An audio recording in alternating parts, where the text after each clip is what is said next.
Good afternoon, listeners. Today we're talking about the headline claim that U.S. workers are more productive than ever, and whether artificial intelligence is the driving force behind it. The New York Times report notes that productivity output per hour has been climbing at its fastest pace in at least 2 decades. It's critical to look past the headline and examine the data. The Bureau of Labor Statistics provides indexes for non-financial corporations set to 2017 levels and updated Fox through the first quarter of 2026. The trend is steady. Output per hour, overall output, and hours worked are on an upward trajectory. The story frames artificial intelligence as one of several ingredients in this productivity cocktail. While many economists argue that generative AI could jumpstart gains, the article points out that other forces, tight labor markets, digitization, and remote work, have been in play long before AI became mainstream.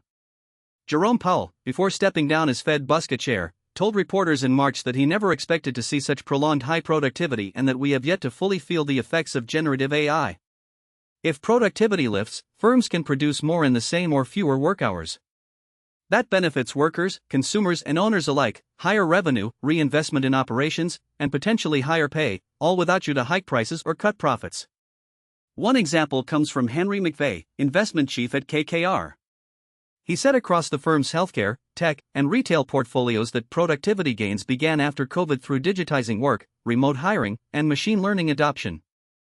McVeigh highlighted conveniences, for instance, restaurant chains using cloud-based inventory systems and markets accessing a broader talent pool through remote work. Digital health records also boost efficiency. Another significant driver is low unemployment. Since October 2021, the job market has hovered at or below 4.5%, yet another streak that hasn't been seen since the 1960s.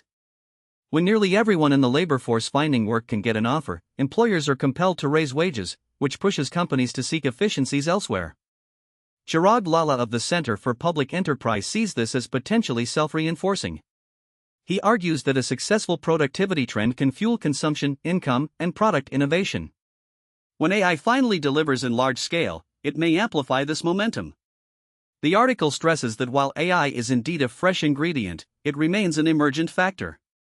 The productivity increase you're seeing right now is largely a continuation of a broader digital and labor market evolution that began before AI blew up the headlines. So, what does that mean for the everyday worker? It means that tools are improving. Cloud services, machine learning, and remote work platforms are all making routine tasks faster and more accurate.